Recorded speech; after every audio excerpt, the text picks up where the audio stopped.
Hello everyone, Korvoth here.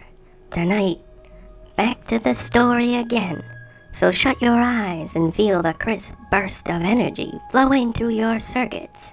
This is Underfoot.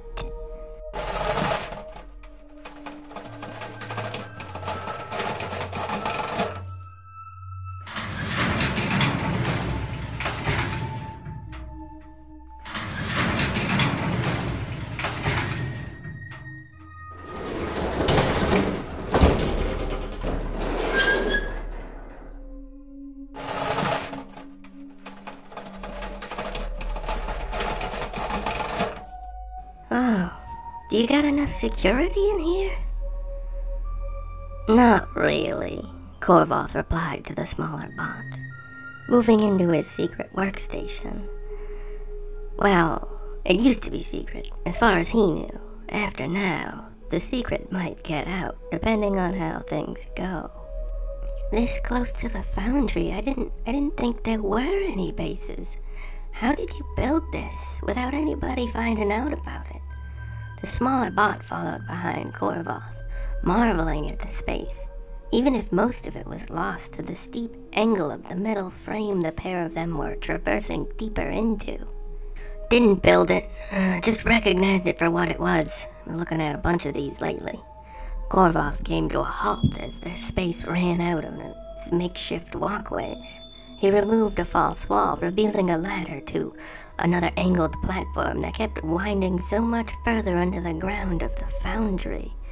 Careful, always meant to put in a handrail. Kinda unsteady here. Yep, I got it, thank you.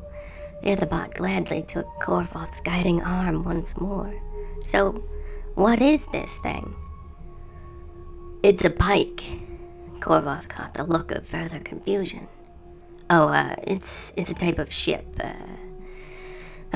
later model from the looks of it, really.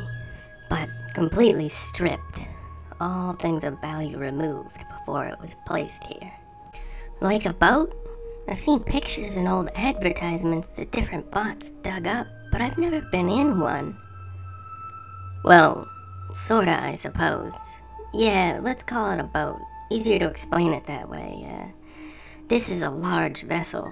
Korvoth came to a halt, lifting up a bit of debris and stepping into a smooth, flat-bottomed stone cavern.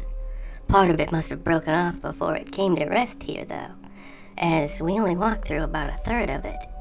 But this is under the Foundry itself.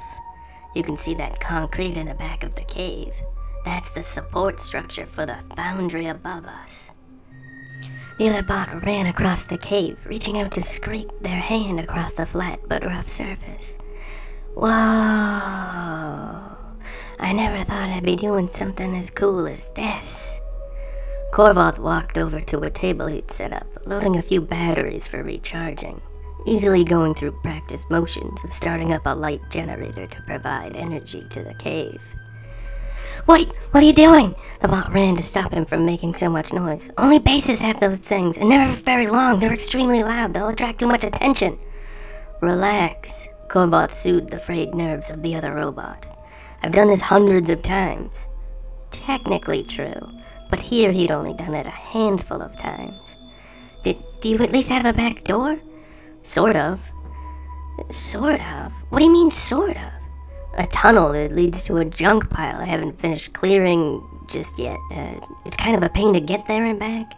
It goes almost to the other side of the Foundry. Foundries are massive. How big is this tunnel? The other bot exclaimed, not even sure the statement could be believed. It's a narrow, winding tunnel that crosses about 300 meters or so, and then I only have one recharger and 10 or so batteries on the other side. I've cleared and secured a space about half as big as this room, but there's no telling how much more there is to clear, so...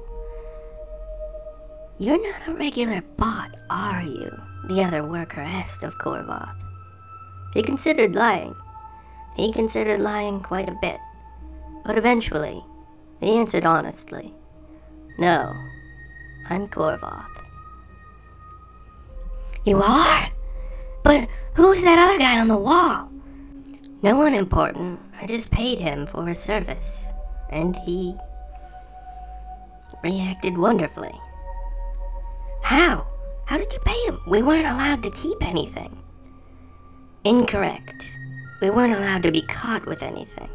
I paid him with a pistol I had stashed, and a lot of ammo for it, and my bag, and some of the loot I had from a few ravagers I had to dispose of, and the location of a few supply drops out towards the towers. You know, small stuff. Why would you give him that much? The bot stood in a strange, unsure way, a sort of stance Korvoth had never seen another bot take up.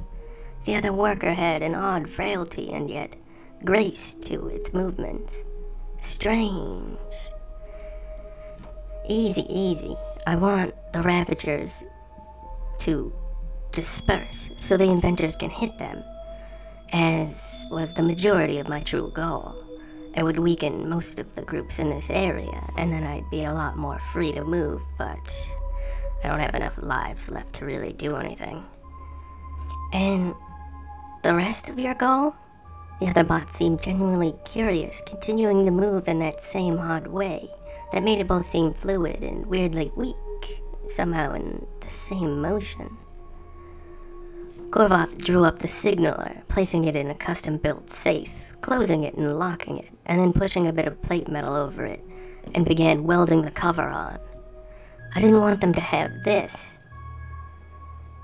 What does that do? The bot asked, tilting their head toward Korvoth. Not sure, but I'm on my last life, and a rover is going to clear out much of this place soon. I may not be back in this region for a while. I won't tell anyone, the other bot insisted. You might not. It's all really a gamble. I've woken up before.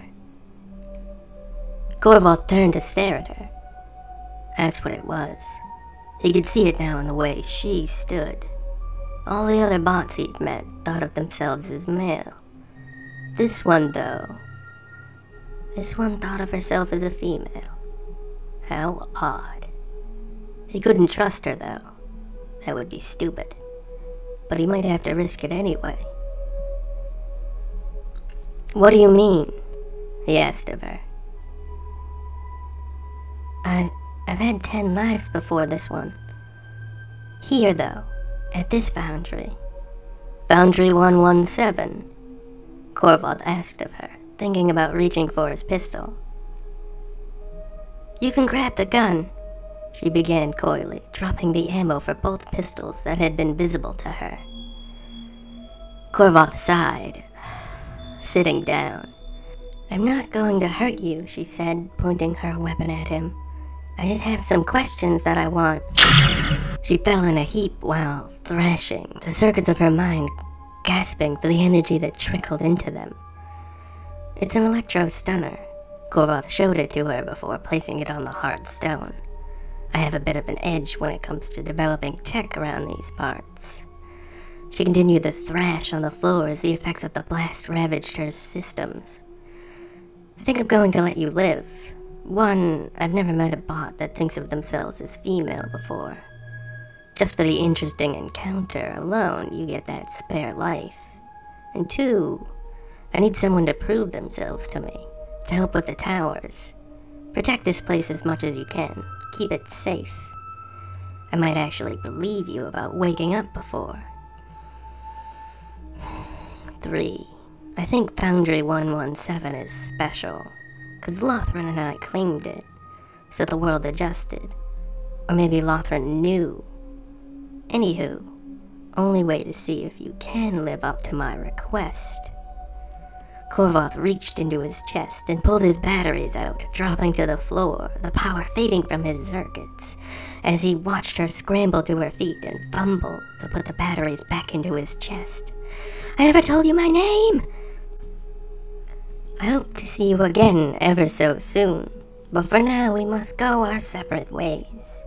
A pleasant greeting and a fond farewell to each and all.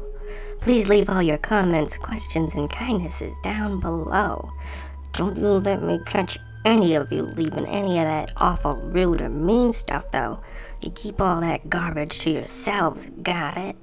Remember to like, share, and subscribe to help us learn, spread, and grow. And don't forget that we strongly encourage each and every one of you to do your absolute utmost to stay safe out there. Good night and good luck, everyone. You'll need it. Bye-bye, everybody. See you again next Sunday for another episode of Foundry. Bye-bye, bye-bye, bye-bye, bye-bye, bye-bye. Hope to see you again. Bye-bye.